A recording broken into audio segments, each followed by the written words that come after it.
Eh, Rasulullah SAW ya, ketika memulai dakwahnya di era Makkiyah, teman-teman sekalian, Nabi dapat wahyu, ya. Nah, berbeda dengan para nabi yang lainnya, ya. Berbeda dengan para nabi yang lainnya, di mana Rasulullah ya memulai dakwahnya ini dengan sirriyatan, dengan diam-diam.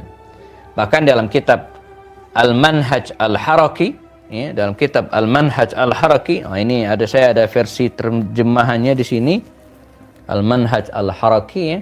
Kemudian ada versi Arabnya kemarin, mana naruhnya? Kemarin belum lama rapi-rapi kayaknya nyelip. Nah, dalam kitab tersebut Dr. Munir Muhammad Khotban mengatakan bahwa periodisasi tahapan dakwah Rasul itu, kata beliau, bukan dua. Kalau selama ini kita menyebut dua, dakwah diam-diam dan dakwah terang-terangan. Kata beliau enggak, dakwah Rasulullah itu tiga.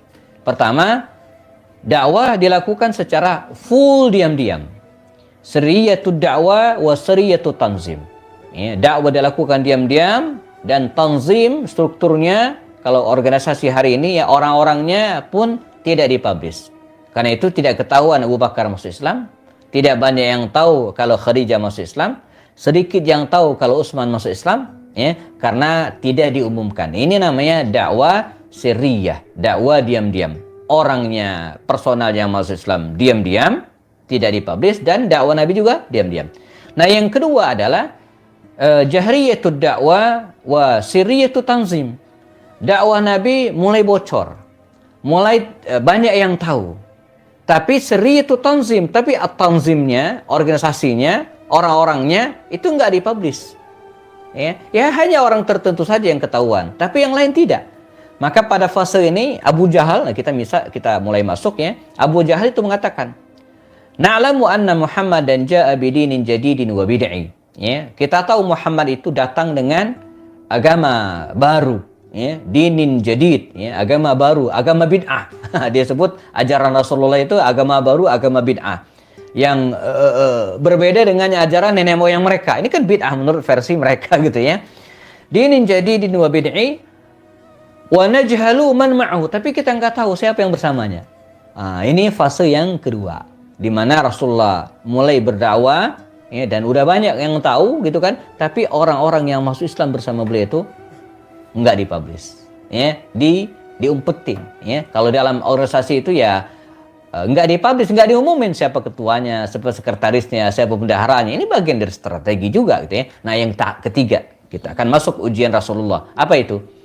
Jahriyatud dakwah wa jahriyatut tanzim. Beliau berdakwah terang-terangan, dan orang yang terlibat bersama beliau juga ketahuan. Kalau bahasa organisasi hari ini namanya deklarasi. Kalau selama ini diumpetin gitu kan, organisasinya, lembaganya, orang-orangnya. Nah, tapi Rasulullah akhirnya mempublikasikan, di mana Nabi berdiri di atas bukit Safa mengumumkan tentang Islam, ya. Ayuhan nas, ma'asyara Quraisy, kata Rasul, ya. Bagaimana kalau saya katakan bahwa di belakang lembah ini ada al-khail, ada angkatan perang yang akan menyerang kita, ya. Atusaddiquni, kalian percaya saya? Kata mereka, ya Muhammad, ya, nusaddiquka, ya, kami percaya kepada engkau. Alastal amin, bukankah engkau amin, orang yang dipercaya? Maka kata Rasul, ketahuilah, inni Rasulullah, saya Rasulullah, annahu la ilaha illallah, tiada Tuhan selain Allah, fa amana ba'duhum wa kafara ba'd, ya. Maka sebagian ada yang beriman dan sebagian tidak. Lalu Rasul pun, ya, membolehkan para sahabat untuk mengumumkan keislamannya, apalagi setelah Umar masuk Islam, ya. Tidak ada yang tutupin lagi. Mereka ramai-ramai datang ke tanah lapang dan menyerukan keislamannya, ya, menyatakan tauhid, ya, tahlil la ilaha illallah. Kalau kita lihat film The Message, ya, yang digagas oleh Al-Aqad, Mustafa Al-Aqad, ini film terkenal sekali, ya, Risalah, ya. Bagaimana mereka berjalan di keramaian dan mengucapkan la ilaha illallah, la ilaha illallah, dan seterusnya gitu kan. Nah, ini fase yang ketiga dari dakwah Rasul. Nah, apa yang kemudian terjadi, teman-teman sekalian, ya? Disinilah rintangan-rintangan itu, disinilah ujian-ujian itu dimulai, ya. Berbagai macam ujian, termasuk nanti kita akan bahas ujian harta, tahta, dan wanita ditawarkan ke Rasul SAW. Ujian yang dialami oleh Rasulnya dimulai dari ujian non fisik, ya, belum fisik, non fisik, nyinyir. Ya, Nabi disebut orang gila gitu ya. Kita ingat dalam suatu kasus bagaimana Abu Jahal dan kawan-kawan ini ya, apa namanya, ya, ngumpul di Darun Nadwah, ya, sebuah wadah tempat, ya, kira-kira ya, di mana para kafir Quraisy dan tokoh-tokoh Quraisy umumnya ya berkumpul di situ untuk menyelesaikan banyak masalah. Dan tema workshop mereka hari itu ya, tema diskusi mereka waktu itu adalah julukan yang apa ya yang bisa kita sematkan kepada Muhammad agar orang-orang menjauhi beliau. Nah, ini ujian-ujian beliau ya. Jadi maka di antara mereka mengusulkan kita juluki Muhammad itu sebagai tukang sihir, ya, naquluhu sahir, ya, dukun gitu ya. Ya, supaya apa? Supaya orang-orang tidak mau datang. Ya ngapain datengin tukang sihir gitu ya? Kata yang lain, na'lamu sihra, kita tahu sihir itu seperti apa. Kita tahu dukun itu seperti apa. Dan Muhammad tidak melakukan aktivitas seperti dilakukan oleh tukang sihir. Gimana kita nyebut tukang sihir tapi nggak ada aktivitas sihirnya gitu kan? Naquluhu syair, kita juluki dia penyair. Kata yang lain, banyak di antara kita yang asy'ara, yang lebih hebat dari dia syair. Ya, dia tidak layak disebut penyair ya. Atau ya tidak, Muhammad bukan penyair ya. Naquluhu majnun. Nah, ini luar biasa lagi. Kita sebut aja Muhammad itu orang gila gitu ya. Gila. Mengapa? Ya supaya orang nggak mau deket gitu ya. Orang gila ngapain didengarin omongannya gitu kan? Kata mereka, lamal junun, kita tahu ya ciri-ciri orang gila itu seperti apa ya. Makan sembarangan gitu ya, ngomongnya ngaco gitu ya. Pakaiannya ya kadang nutup aurat, kadang enggak. Nah, Muhammad kan enggak begitu. Orangnya sopan, ya, rajin bersedekah, bahkan terbaik di antara kita. Loh, bagaimana mungkin kita menyebutnya sebagai orang gila ya? Nah, mungkin waktu itu ya mereka belum menemukan istilah radikal gitu ya. Kalau mereka sudah mengenal istilah radikal, mungkin Muhammad SAW maka disebut juga Muhammad radikal gitu ya. Atau mungkin mereka juga belum mengenal istilah teroris gitu ya. Kalau saat itu kafir Quraisy itu mengenal istilah teroris, maka mereka akan mengatakan Muhammad teroris gitu ya. Mungkin gitu ya. Wallahu alam. Nah, demikianlah cara mereka ya untuk menghalau dakwah Rasul sallallahu alaihi wasallam ya. Ujian yang sifatnya itu non fisik, ya, non fisik. Nah, masuk ujian fisik dialami oleh Rasulullah, ya, para sahabat juga. Nabi pernah dipukulin sampai hampir pingsan. Ya, lalu kemudian ditolong oleh Abu Bakar Siddiq radhiyallahu anhu. Akhirnya Abu Bakar Siddiq yang digebukin dan pingsan gitu ya. Dibawalah Abu Bakar Siddiq ke rumahnya, ya, kemudian diobatin, kasih minum. Begitu dia sadar ya, aina Muhammad katanya. Di mana Muhammad SAW ya? Keluarganya heran. Ini yang digebukin ente yang digebukin karena nanyain orang lain. Ya, ketika dikasih minum dia nggak mau. Saya ya wallahi tidak akan menyentuh minuman ini sampai saya tahu bahwa Muhammad SAW betul-betul dalam keadaan selamat. Nah, baru kemudian dibawa ketemu Rasulullah, yakin Nabi dalam keadaan selamat. Abu Bakar baru merasa aman dan kemudian mau minum ya, minum air yang disuguhi oleh orang tuanya atau ibunya pada waktu itu ya. Nah, jadi inilah ujian yang dialami oleh Rasulullah, ujian dialami oleh para sahabat. Ada Khabbab bin al-Art yang dicabutin kukunya satu-satu. Ada lagi misalnya siapa? Abdullah bin Mas'ud gitu ya, yang disepak kakinya sampai jungkir balik ya, dan susah bangun gitu kan. Ada siapa lagi? Utsman bin Affan, bahkan orang kaya ini pun sempat disiksa oleh keluarganya, oleh pamannya, dibungkus dengan daun kurma diasepin gitu ya. Tak luput juga siapa lagi? Abdurrahman bin Auf ya. Jadi orang-orang terkemuka bahkan juga mendapatkan ujian siksaan, dan yang sangat luar biasa adalah yang dialami oleh Bilal bin Rabah ya. Kita kenal Bilal bin Rabah ini diuji ya oleh tuannya ya, dicambuk ya, lalu kemudian disepak, diludahin ya, ditendang ya, dijemur di padang pasir Sahara, ditindih dengan batu besar. Bahkan dia mengatakan, saya mengalami ya, ujian yang pernah dialami oleh semua orang, Bilal bin Rabah. Sampai ada juga kisah tentang Sumayyah bin Khayat atau Sumayyah bin Khubat ya, bersama dengan keluarganya, ada Yasir, ada Ammar. Mereka kalau kita dijamu sekeluarga, ini enggak, disiksa sekeluarga sampai Sumayyah syahidah dan kemudian suaminya Yasir juga meninggal dunia. Nah, gagal dengan segala upaya ini ya, para nabi disiksa, nabi dikatain dengan omongan-omongan yang jelek, nabi tetap bergeming, tetap dengan prinsipnya, gitu kan. Para sahabat juga demikian, bahkan ada di antara mereka yang penjara, gitu kan. Ada di antara mereka yang bahkan meninggal dunia, tadi katakan ada Sumayyah dan suaminya Yasir. Ada yang sampai kemudian cacat punggungnya, Khabbab bin Art sampai tua. Umar melihat bahwa di punggungnya itu ada bekas sabetan cambuk yang sampai dia meninggal dunia itu tidak hilang bekas tersebut. Luar biasa. Tapi itu kemudian tidak membuat Rasulullah, tidak membuat para sahabat menjauh dari agama. Bahkan berbagai ujian tersebut semakin memperkuat iman mereka. Bahkan ketika ada di antara mereka yang syahid meninggal dunia, itu ibarat pupuk bagi mereka. Maka mereka menjadi serba salah waktu itu. Jadi di sini keimanannya. Ketika ada yang dibunuh, malah itu membuat mereka semakin semangat mengamalkan Islam, semakin kuat keimanan mereka, tidak kemudian membuat mereka jauh dari Islam. Nah, lalu orang-orang kafir Quraisy ini berkumpul lagi di Darun Nadwa untuk yang kesekian kali ini. Kita udah nggak ada jalan lagi nih.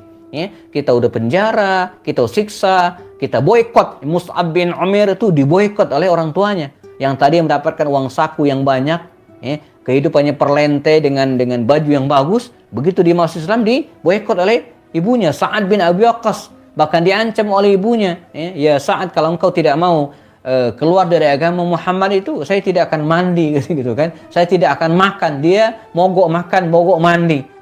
Dia bingung menghadap Rasulullah. Kata Rasul, tenang ya Sa'ad. Kalau makmu nanti gatal-gatal rambutnya, pasti dia mandi, pasti dia bersisir. Kalau dia lapar, pasti dia makan. Nggak mungkin nggak makan. Itu cuma ancaman doang. Nah, jadi kalau hari ini ada mahasiswa mogok makan dan seterusnya, demo, itu pernah dilakukan oleh ibunya Sa'ad bin Abi Waqqas. Nah, gagal dengan semua itu, maka tokoh-tokoh kafir Quraisy ini berkumpul lagi. Ini apa yang harus kita lakukan? Apa yang harus kita lakukan? Maka ide, nah ini tema kita yang menjadi tema utama kita hari ini. Ide berikutnya muncul dari Utbah bin Rabi'ah. Utbah bin Rabi'ah. Kata dia, kita sudah lakukan banyak hal, menyiksa Muhammad, memboikotnya, dan bahkan ada di antara mereka yang kita bunuh. Nah, coba kita lakukan pendekatan lain. Jangan disiksa, jangan dimaki, jangan dipojokkan. Kita lakukan pendekatan lain. Rubbama mungkin dia pengen menjadi orang kaya. Dengan ajarannya itu mungkin dia pengen nyari duit. Jadi Muhammad itu katanya bikin yang aneh-aneh. Mungkin dia pengen nyari duit, gitu kan.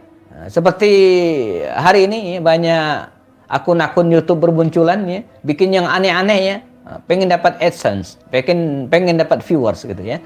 Kata mereka, mungkin Muhammad begitu juga, pengen dapat duit, maka kita datangin, kita serahkan duit kita, Atau mungkin dia pengen jadi raja, pengen jadi penguasa, pengen jadi pejabat. Orangnya biasanya aneh-aneh kan gitu, bikin yang aneh-aneh gitu kan, supaya viral, nanti pas pemilu dipilih, jadi wakil rakyat atau jadi pejabat, bahkan mungkin jadi apalah gitu penguasa. Mungkin dia jadi pengen penguasa. Atau katanya istrinya sudah tua, Khadijah, gitu kan, dan satu-satunya. Ini luar biasa. Nabi waktu itu tidak punya istri kecuali Khadijah radhiyallahu anha, karena Nabi menikah setelah Khadijah meninggal dunia. Mungkin dia tidak mampu mencari wanita yang cantik, tidak mampu mencari bukan pengganti, wanita selain Khadijah yang dianggap sudah lebih tua dari Rasul itu, Walaupun ulama beda pendapat tentang usia Khadijah, tapi mereka sepakat bahwa Khadijah itu lebih tua dari Rasulullah. Soal berapa usianya, nah ini terjadi perbedaan pendapat di kalangan ulama. Maka Utbah bin Rabi'ah diutus, menemui Rasul sallallahu alaihi wasallam. Dan di antara sekian banyak tokoh Quraisy, teman-teman sekalian, Utbah bin Rabi'ah. Utbah bin Rabi'ah ini mertua dari Abu Sufyan. Jadi Abu Sufyan itu punya istri namanya Hindun binti Utbah. Nah, ini bapaknya namanya Utbah bin Rabi'ah. Dia adalah tokoh dari kabilah Bani Abdisyams, dan di bawahnya ada Bani Umayyah. Jadi Bani Abdisyam itu yang tingginya, Nah, di bawah Bani Abdisyam ini ada Bani Umayyah. Jadi dia mengepalai kabilah ini. Jadi masing-masing kabilah kan ada tokohnya. Misalnya Bani Hashim, keluarga Rasulullah, tokohnya waktu itu setelah Abdul Muthalib meninggal, maka Abu Talib. Ya. Lalu ada Bani Adi, itu tokoh mudanya Umar bin Khattab. Ada Bani Makhzum, itu tokohnya Abu Jahal. Ya. Ada Bani Saham, itu tokohnya Al-As bin Wa'il, ayahnya Amr bin As, gitu kan. Jadi masing-masing punya tokoh. Nah, dari kabilah Bani Abi Syams atau dari kabilah Bani Umayyah ini Utbah bin Rabi'ah. Ya. Maka datanglah dia menghadap Rasulullah. Dan dari awal memang Utbah bin Rabi'ah ini permusuhannya terhadap Nabi ini agak lunak. Kalau Abu Jahal kan kasar. Ya, kasar, ya. Abu Jahal itu kasar. Abu Lahab, wah itu kasar lagi gitu ya. Itu kasar. Al-As bin Wa'il, ya sesekali kasar, sesekali enggak. Ya. Suhail bin Amr itu kasar. Ya, omongannya gitu kan. Kalau kita hari ini kenal dengan buzzer gitu ya, yang suka nyinyir sana sini. Nah Suhail itu begitu kira-kira, kasar. Ungkapannya itu dengan bahasa-bahasa yang luar biasa, nyinyir terhadap Nabi. Tapi kalau Utbah ini enggak jemaah. Utbah ini halus. Dia memang memusuhi, tidak senang dengan dakwah Rasul, tapi cara yang halus. Bahkan dia pernah bersitegang dengan anaknya Hindun binti Utbah. Kata dia, kenapa kalian terlalu kasar dengan Muhammad? Muhammad itu orang baik. Bahkan kita masih satu klan dengan Muhammad itu, Bani Abdi Manaf. Ya? Jadi Bani Abdi Manaf, keturunan itu ada Bani Hashim dan ada Bani Abdi Syam. Mereka satu klan besar, Abdi Manaf. Dia masih keluarga jauh kita, kata siapa namanya, Utbah ini. Jadi dilarang anaknya, ya, keluarganya dilarang mencaci maki Muhammad. Ya. Biarkan dakwah sya'nah katanya. Biarin aja gitu kan. Urusan dia, agama-agama dia itu enggak.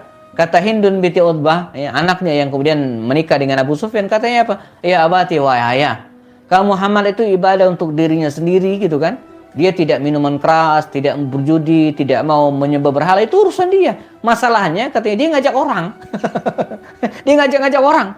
Wa kullamazdada atba'uhu, dan setiap kali pengikutnya bertambah, qalla man ma'ana. Nah, kalau pengikutnya bertambah, maka pengikut kita berkurang. Ini persaingan pengikut istilahnya gitu kan. Jadi kalau Muhammad itu ibadah sendiri gitu kan, ya, dia sholat sendiri, terserah dia. Masalahnya dia ngajak-ngajak. Ini ya, pengikutnya terus bertambah. Ini masalahnya, kata Hindun binti Utbah. Jadi pada prinsipnya Utbah ini terusnya orang yang baik. Ya, jadi dia orang yang soft perlawanan dengan Rasulullah pun tidak setuju gitu ya. Dia lunak gitu ya.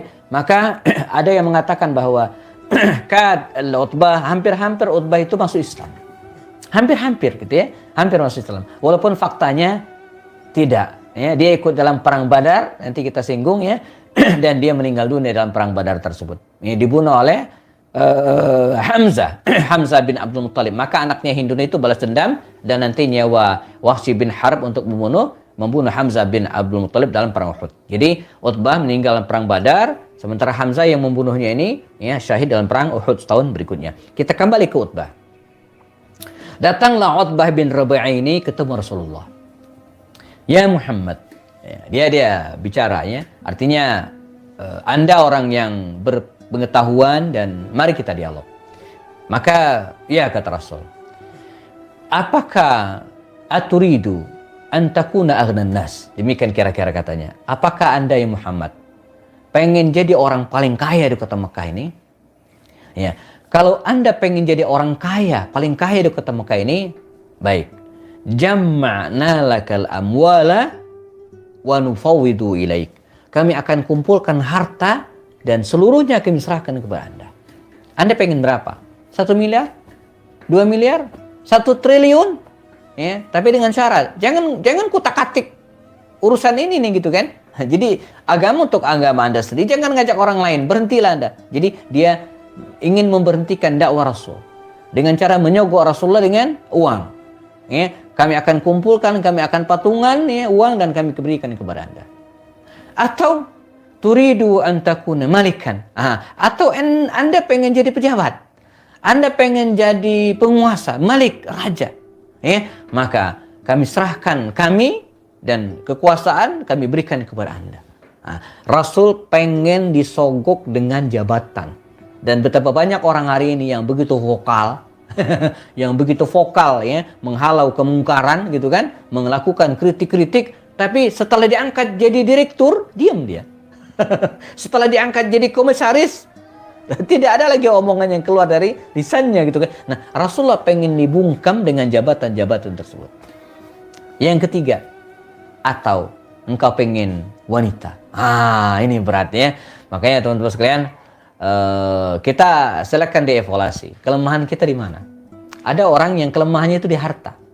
Ya. Ada orang yang kelemahannya itu di jabatan. Tapi ada orang yang kelemahannya di wanita. Ya. Ada orang yang jabatannya tinggi, dia tetap kritis, dia tetap enggak masalah. Ya. Ada orang yang kaya raya, dia tetap soleh dan sebagainya. Tapi tidak sedikit di antara mereka yang begitu diuji dengan wanita, ya, dia jadi kelepek-kelepek. Ya. Kelepek-kelepek itu kayak ikan lele ya, yang masih hidup.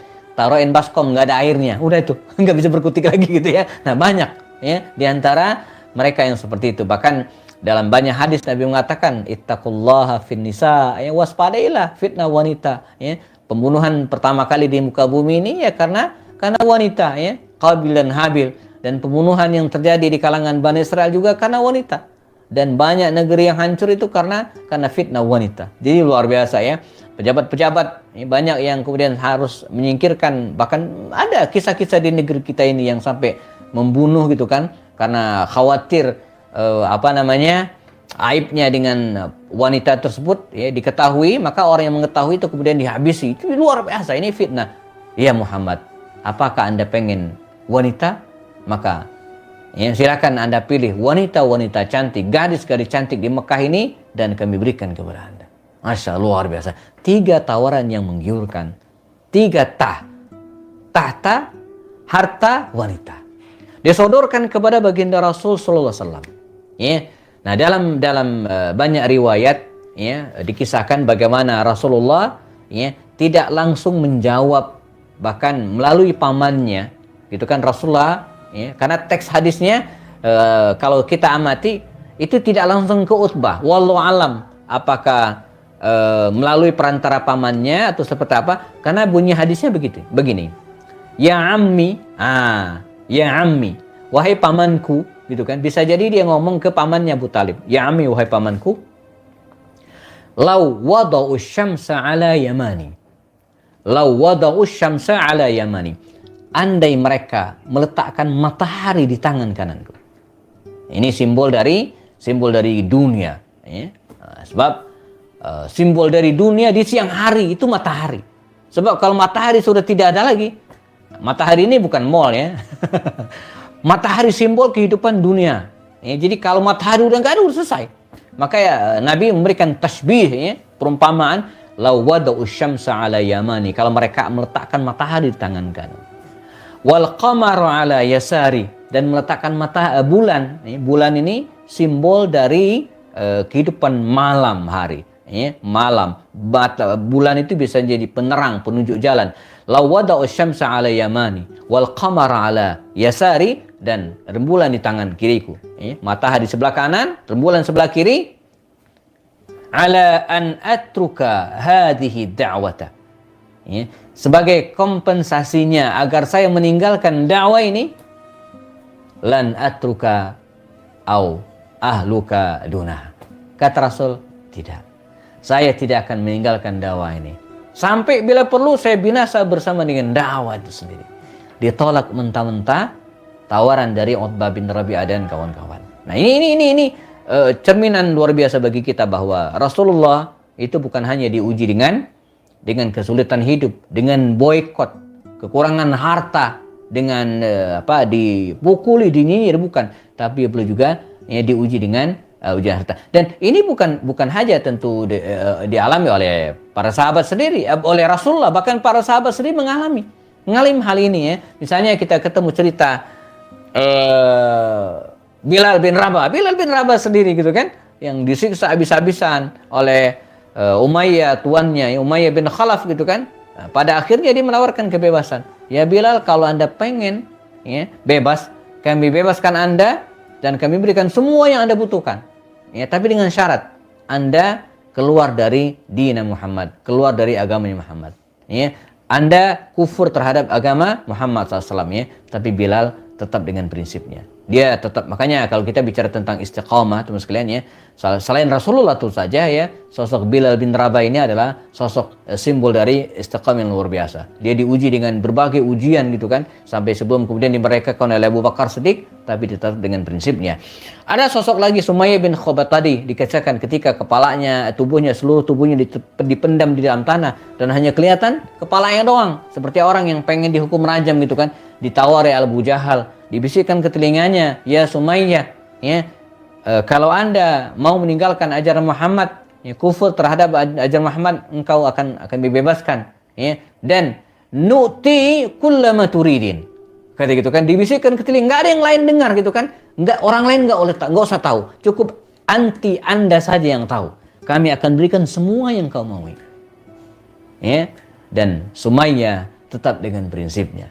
Dia tidak tetap bergeming dengan prinsipnya. Dia tidak mau menerima sedikit pun, bahkan sampai akhirnya dia meninggal dunia ditombak kemaluannya oleh Abu Jahal dan kawan-kawan pada waktu itu. Nah, jadi ini era Makkiyah teman-teman sekalian. Era Madaniyah juga demikian. Kita melihat perjuangan para sahabat menghadapi ujian-ujian seperti ini. Ada seorang sahabat namanya Ka'ab bin Malik. Ka'ab bin Malik ini seorang sahabat yang tidak ikut perang Tabuk. Ya, perang Tabuk itu terjadi di bulan Rajab sampai bulan Ramadan, ya, 2 bulan lebih lamanya, 50 hari ya. Hampir 2 bulan ya, 50 hari lamanya. Dan Ka'ab bin Malik ini yang diabadikan oleh Allah dalam Al-Qur'an tidak ikut. Dan dia tidak punya alasan untuk tidak ikut. Nggak ada alasan, sakit, nggak punya duit ya. Yang lain juga nggak punya duit, ikut juga gitu ya. Intinya nggak punya alasan. Dan akhirnya dia menyerah ke Rasulullah, mengatakan bahwa dia tidak punya alasan. Oleh Rasulullah dan para sahabat dia diboikot. Dia ajak 40 hari lamanya dia tidak diajak bicara, ya, tidak dicuekin gitu kan, dikeluarkan dari semua grup WhatsApp ya kalau hari ini ya. Ketemu pun mengucapkan salam nggak dijawab ya, luar biasa, diboikot seperti itu. Datanglah utusan dari kabilah Bani Ghassan di daerah Syam, ya, menawarkan kepada Ka'ab bin Malik ini, ya Ka'ab, ya, saya utusan dari Raja Ghassan, menawarkan kepada Anda. Karena kami dengar Anda diboikot, dikucilkan oleh Muhammad dan kawan-kawan. Nah, kami menawarkan kepada Anda. Anda datang ke kami, ke Syam, dan kami akan angkat Anda menjadi pejabat.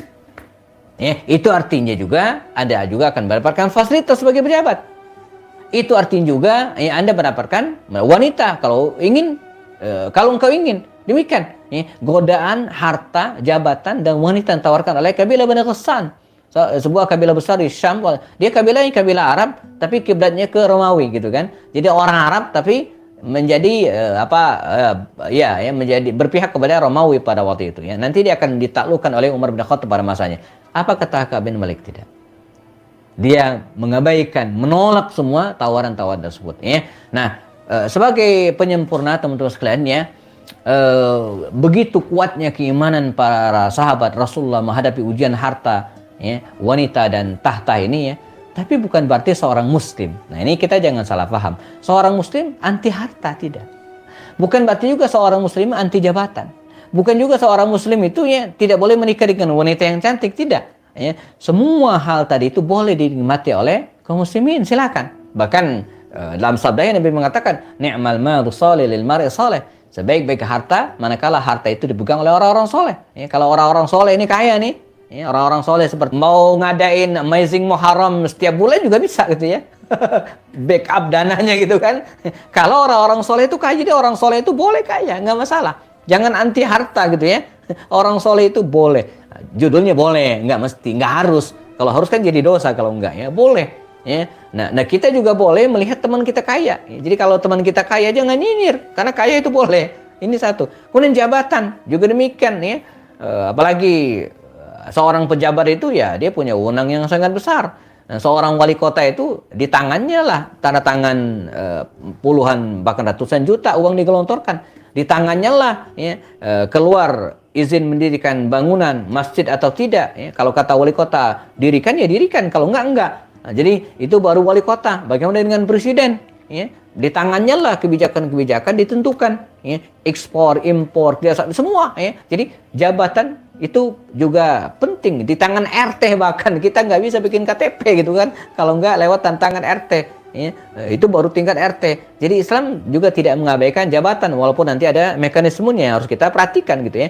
Nah, juga wanita, ya, boleh-boleh saja tunkahul mar'atu li arba', kata Rasul. Wanita itu dinikahin karena 4 hal. Di antara adalah li jamaliha, karena kecantikannya. Jadi boleh menikah dengan wanita yang cantik, itu sah-sah saja. Tapi ingat, ya, ketiga hal tadi tidak sampai kemudian mengorbankan prinsip kita. Jangan karena harta iman kita tergadai.